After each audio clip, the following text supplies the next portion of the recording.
நம் குழந்தைகளுக்கு லஞ்ச் பாக்ஸுக்கு இந்த கேரட் சாதம் கொடுத்து விட்டால் மிக ஹெல்த்தியாக இருக்கும். கேரட் ரைஸ் செய்வதற்கு 3 கேரட்டை இழைத்து விடலாம். நாம் கேரட்டை இப்படி பொடியாக துருவி எடுத்து விடலாம். நாம் கேரட்டை இப்படி நன்றாக இழைத்த பின் வெங்காயத்தை பொடியாக நறுக்கி விடலாம். நாம் வெங்காயம், பச்சை மிளகாய், 2 காய்ந்த மிளகாய் எடுத்து விடலாம். 1/2 கப் தேங்காய் பூ எடுத்து விடலாம்.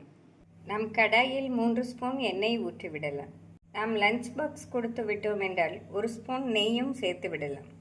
எண்ணெய் காயவும் கடுகு, உளுந்து, ஜீரகம், சோம்பு போட்டு விடலாம். நாம் கடுகு, ஜீரகம், சோம்பு பொரியவும் நறுக்கிய வெங்காயத்தை சேர்த்து விடலாம். காய்ந்த மிளகாய், கறிவேப்பிலை சேர்த்து விடலாம். பச்சை மிளகாயும் சேர்த்து விடலாம். நாம் கேரட்டிற்கு தேவையான உப்பை பொழுது போட்டு விடலாம்.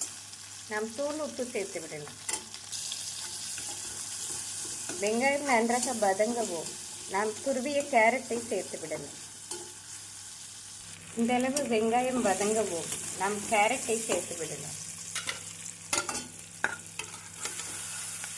கேரட் சேர்த்து நாம் மிதமான தீயில் ஒரு 2 நிமிடம் வதக்க வேண்டும்.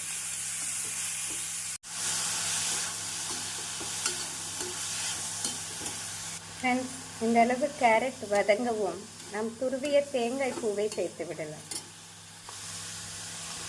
தேங்காய் பூ சேர்த்து நாம் கேரட்டுடன் நன்றாக மிக்ஸ் செய்து மல்லி இலை தூவி விடலாம். இந்த அளவு தேங்காய் பூ வதங்கவும் நாம் மல்லி இலை தூவி அடுப்பை ஸ்விட்ச் ஆஃப் செய்து விடலாம். நாம் அரைமுடி எலுமிச்சை சாறு பிழிந்து விடலாம். இந்த கேரட் சாதத்திற்கு நாம் லெமன் புழிந்தால் டேஸ்டியாக இருக்கும். நாம் நன்றாக மிக்ஸ் செய்து வேக வைத்த சாதத்தை சேர்த்து விடலாம். நாம் எடுத்துள்ள கேரட்டிற்கு இந்த அளவு சாதம் சரியாக வரும். நாம் சாதத்தை சேர்த்து மெதுவாக கிளற வேண்டும். ஃப்ரெண்ட்ஸ், இந்த கேரட் சாதத்தை நாம் லஞ்ச் பாக்ஸுக்கு குழந்தைகளுக்கு கொடுத்து விட்டோர் மிக விரும்பி சாப்பிடுவார்கள். இது நாம் ஒரு 10 நிமிடத்திலே செய்து விடலாம். ஃப்ரெண்ட்ஸ், கேரட் சாதம் கலர்ஃபுல்லாக அருமையாக ரெடியாகிவிட்டது. நாம் சைட் டிஷ்ஷாக இந்த பூண்டு ஊறுகாய் வைத்து சாப்பிட்டாலே மிக டேஸ்டியாக இருக்கும்.